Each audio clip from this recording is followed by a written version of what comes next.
There are some things that I wish people would have told me before I moved here to Italy, some of which would have saved me a lot of time. Others, well, they just would have prepared me for the madness that I was going to find here in Italy. Whether you're planning to move here to Italy or just considering visiting this beautiful country, I'm going to share with you the 5 biggest lessons that over the 20 years I've learned the hard way. Oh, and stick with me because later I'll explain how when I went for a simple massage, it turned into a bureaucratic nightmare. Italy is broken. The sidewalks, the parks, the public buildings, the roads, all falling apart. Trip on a hole in a sidewalk here in Italy, it's on you. In the United States, well, you'd probably sue. But here in Italy, you just learn to walk differently.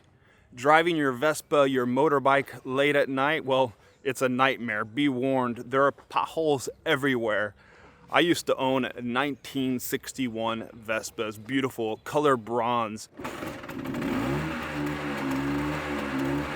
I made a couple of big trips with it. I once took it from Lake Como all the way down to Sardinia. Another time I drove it from Milan to here in Florence. I love that thing, but I always thought when I was out on it, this is a bit risky, Gregor, because there are potholes everywhere. If I hit one of those in my little motorbike, well, I'd go flying. The roads, well, they're just not well kept. Even on the toll roads, what they call here the autostrada, there are weeds growing everywhere, trash on the side of the road. Italy looks great on a postcard, but zoom in, pinch to zoom, and you'll see the country is held together by espresso and duct tape. But people are resourceful. They learn to live with the minor inconveniences, walk around the potholes, and make way walking on the roads instead of the sidewalks at time. So you stop worrying about what's breaking and falling apart all around you and learn to enjoy the buildings and all those things that continue to stand still. In Italy, no means maybe and yes means maybe. No, we're closed, but come on in, I'll give you 5 more minutes. Or yes, I'll do it next month if I remember. Let me tell you a story recently how I went to the post office. I got my ticket to line up for the assistant and I was waiting there in line, and then a helper came around and said, hey, look, we're closing. They're not going to get to all the customers. I was like, ah. And then I went up to the counter and the guy said, well, what do you need? And I said, well, I got the ticket here to pay my water bill. But I also said I need to also drop off this package for shipment and I need to send a letter recommendata, registered letter. He said, no. I can only pay your water bill. We're closing. We're in a hurry here. So he went ahead to start to pay my bolletta, my water bill. And then he said to me, oh, pass me that package. I'll ship it. And then as that was going on, he said, oh, you got the form filled out on your registered letter? Here, I'll ship it real quick. Bam, done. So they're flexible. Maybe yes, maybe no. Another story, I needed a tree trimmed in my garden. I'm lucky enough to have a garden. I live right over here. We're inside the Boboli garden. So I had a man come and give me an estimate, and he looked the tree up and down, got a good size of it, and then went home, and I was waiting for his reply so he'd give me the estimate on the price so we could do the work. But he ghosted me. He never wrote me. So after a while I wrote him. I said, hey, what's going on? What's the price so we can do this job? And he said, oh, but I can't do it. I have other things going on. I have health issues. And here I was trying to give him money, to give him work, and I had to chase him down. That doesn't mean that Italians are unreliable. They just have a different way of saying, let's see. So, follow up a lot. What about you? Let me know down in the comments. Are you planning a trip here to Italy? Or I don't know, maybe you're considering moving here to Italy as I did 20 years ago. Let me know. Let's get the conversation going. Let's come over here out of the sun. It's a pain in the butt to get things done in Italy. It's a paperwork nightmare here in this country. You just don't do things here in Italy. You apply to get them done. Oh, and let me tell you about that massage nightmare. I Went to go get a massage. It was great. Everything was fine. I got some work on my back and on my legs. And then I get home, and a couple days later, the woman who gave me the massage sent me a message. Needed my tax ID, needed my address, and other information because she needed to send me a fattura, an invoice. I mean, in the United States, you'd go for a massage, you'd get it, you'd be happy. Here in Italy, you go for a massage and you come home with homework. Government offices, well, forget about it. They're closed all the time with weird bank-like hours, the weekends, summer holidays, maybe even half of Monday as well. You never know when they're going to be open. You'd expect some sort of online efficiency, something similar to what you see in other businesses nowadays, but they're just starting to implement these things to make life easier.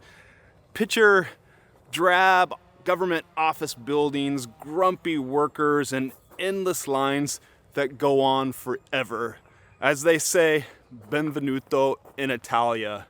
But you learn to live with it.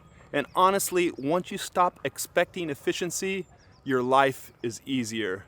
So embrace the slow life or die fighting it. Look at this. I just love this view here. You get all of Florence out there. You get the Duomo Cathedral off that way.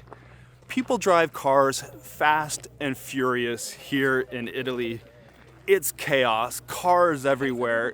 Italy is one of the most cars per capita countries in all of Europe.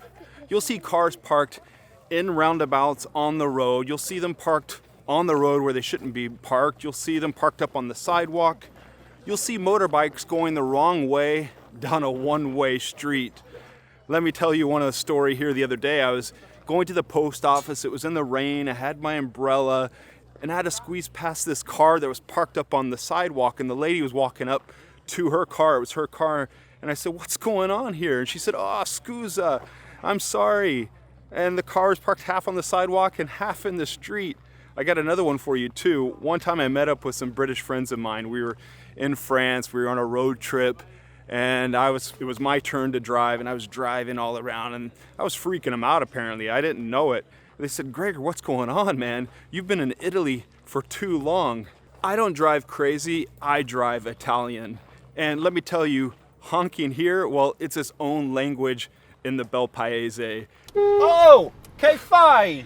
But road rage is limited to honking, that's all. No one's gonna pull out a gun, which unfortunately you might see that in countries like the United States.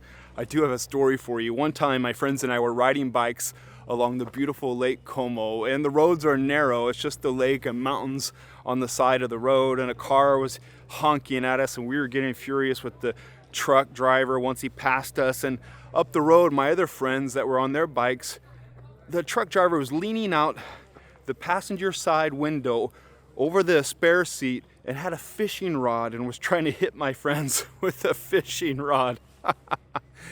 That's road rage here in Italy. So you learn to go with the flow, literally, even if it's the wrong way down a one-way street. Okay, now let's get on to the fifth item. But before I do that, I want to let you know that I'm putting out a regular email newsletter, so you're getting all sorts of travel tips and hacks like what we're talking about here in this video delivered to your inbox. You can sign up for it with the link down in the description and subscribe while you're down there as well. Okay, the fifth item.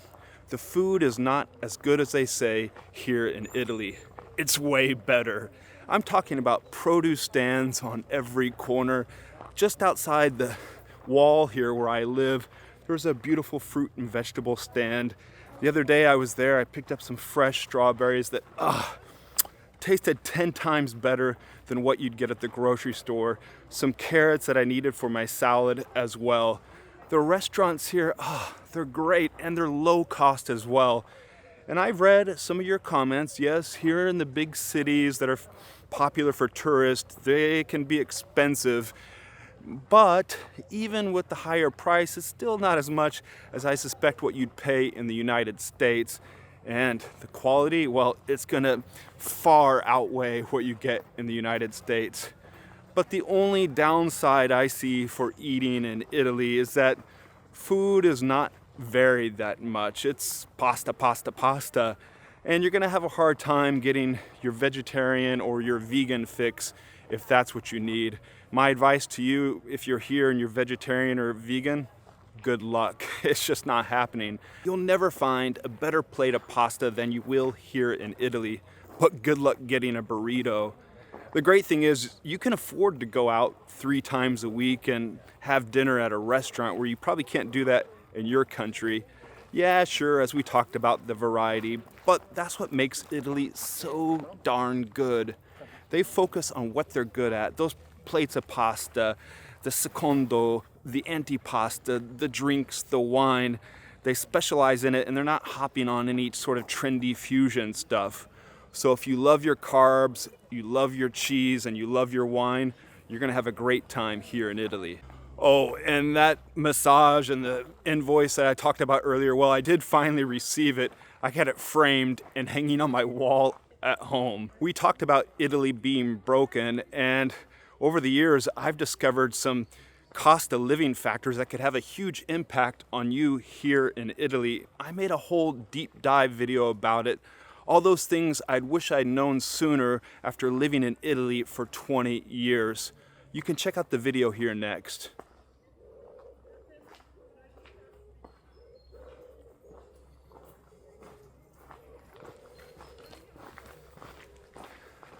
Gotta be honest, this park is pretty well maintained.